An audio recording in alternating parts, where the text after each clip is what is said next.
So, for this video, gagawa ako ng tara! O, di ba? Nagawa tayo ng siomai. So, naalala niyo, di ba gumawa ako o nagluto ako ng, anong tawag doon? Yung chili garlic oil. So, ito na yung kapartner niya ngayon. So, gagawa tayo ng siomai. So, ang ingredients natin ay ito, meron akong pork na giniling. Giniling ko siya uli. Nagiling na siya sa palengke kanina, pero giniling ko siya uli para maging pino. And then, meron tayong konting hipon dito. And then, meron akong pampalasa. Ayan, salt and pepper. And then, meron tayong ito, liquid seasoning. Lalagyan natin siya. At ito, para maglasang siomai.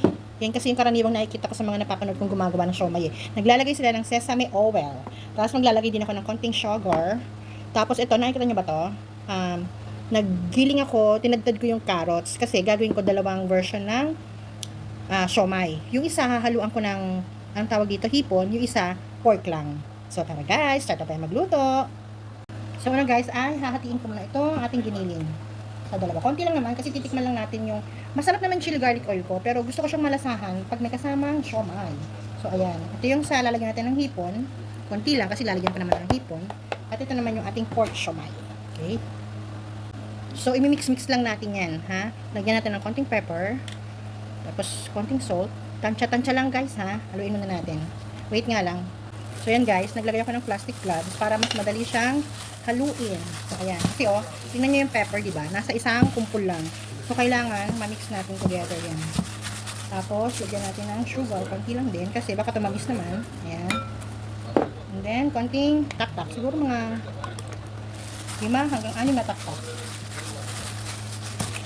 Tapos, itong liquid seasoning. Ito. Ay, liquid seasoning. Hindi, ano to? Sesame oil. Ayan. Guys, konti lang. Pag samahin na, kaya lang kasi, pag isang timpla ko na lang kaya, guys. Kasi ang unti, oh, diba? Pag isahin na nga lang natin, wait nga lang. So, yan, guys. Hindi na. Huwag na tayong gumawa ng pork shanghai. Lagyan na lang natin lahat ng, ang tawag doon, yung hipon. So, yan. Lagyan na natin lahat yan. Tapos tatadta din pala natin yung ano, nakalimutan ko sabihin. Hindi ko nilagay lahat yung asin, ayaw nating maalat. Ayan, so, di ba? Mas maganda pag marami. Kasi konti lang talaga 'to. Ito try lang natin yung ating ano. So tatadta, ayan. Ay lagyan natin ng konti pa. Tapos guys, i-set aside muna natin 'to para maano yung lasa niya.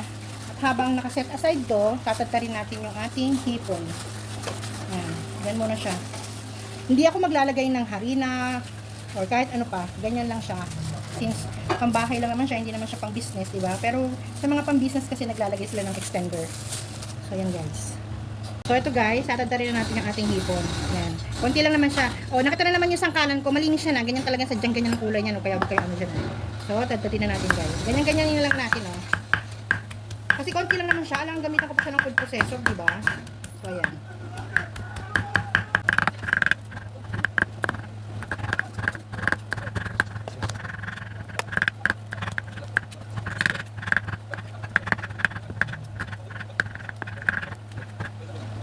So guys, ito na yung ating hipon. So, kung tatanong niya kung gaano karami itong giniling ko at yung hipon, itong giniling ko is kalahating kilo lang. And then itong hipon ko ay 1/4 lang.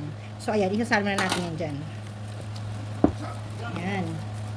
Haluin natin mabuti guys. Ha? Wait lang. Tiyara! O diba, nahalo ko ng mabuti.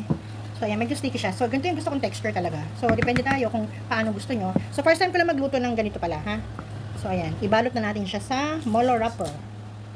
So guys, nag-try ako magbalot. So ito yung nangyari, oh. Hindi ako marunong kasi, chinek ko sa TikTok. Ayan, oh, may malaki, may maliit. So, ibabalot ko muna siya guys, ha. Pag-aaralan ko, bala kayo dyan. So, ganito yung nakita ko sa TikTok. Naglagay siya. Ay, dalawa yung style na nakita ko eh. Ito yung huli ko nakita. Naglagay siya ng ganyan. Tapos, ginanon niya lang, oh. Ganun, oh. Yan. Tapos, yan, titiklop mong ganyan. Yan. Ganyan. O, diba? Mukhang siomai naman na, diba? Kakatalo-talo naman yan sa lasa eh. Pero kailangan flat yung ilalim. Ayan. So, kung gusto mo pa magdagdag, wag na mag-ano eh. Ayan. O, diba? Ganyan. Yung isa naman, ganito yung nakita ko. Ginawa niya, pinagtagpo niya dito, tapos, pagtatagpuin niya dito, so, ayan, igaganyan. O. Diba? Bahala na kayo kung saan kayo komportable. So, ako, parehong wala. So, gagawaan natin ng didiskartehan ko na lang, guys. Ayan, di ba? So, bala mo na kayo dyan, magbabalot ako. Ganyan. Yung isa naman, ganito yung nakita ko. Ginawa niya, pinagtagpo niya dito, tapos pagtatagpuin niya dito, so ayan, igaganyan. Oh. Diba? Bahala na kayo kung saan kayo komportable. So ako, parehong wala. So gagawaan natin ng didiskartehan ko na lang guys. Ayan, diba? So, bala mo na kayo dyan, magbabalot ako. Tada! O, diba? Tapos na. Naibalot ko na lahat guys. Tapos, lalagyan natin siya ng ganito sa ibabaw. Okay? Kasi guys, meron siyang hipon. So, ewan ko lang, kasi hindi ko alam kung ano talagang reason ba't may ganito. Naisip ko lang na baka kasi may hipon yun, kaya nilagyan na lang ng carrots sa iba. Hindi ko nga alam kung carrots ba yun o ano. Basta gusto kong lagyan para maganda ang kulay. Pero konti lang, para makarami yata. So, ayan guys.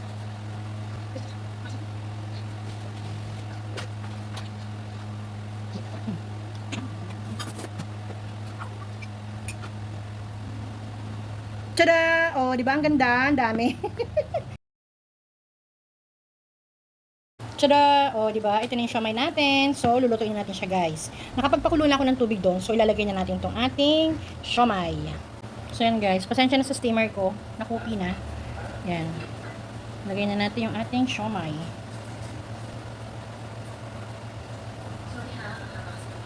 So, pakukulo natin ka ng 45 minutes. Ay, dapat hindi yata. Wait nga. Ay. So guys, na lang muna palang i-ano natin, i-steam natin. Hindi ito, uminit ng konti. Ha? So ayan guys, sasalang natin siya ng 45 to 1 hour. 45 minutes to 1 hour. So mahina lang yung apoy niya para hindi siya mahilaw. Kumbaga para dahan-dahan yung pagkaluto niya. Ito na po ang version ko ng siomai. Sana nagustuhan nyo. Thank you for watching. Bye!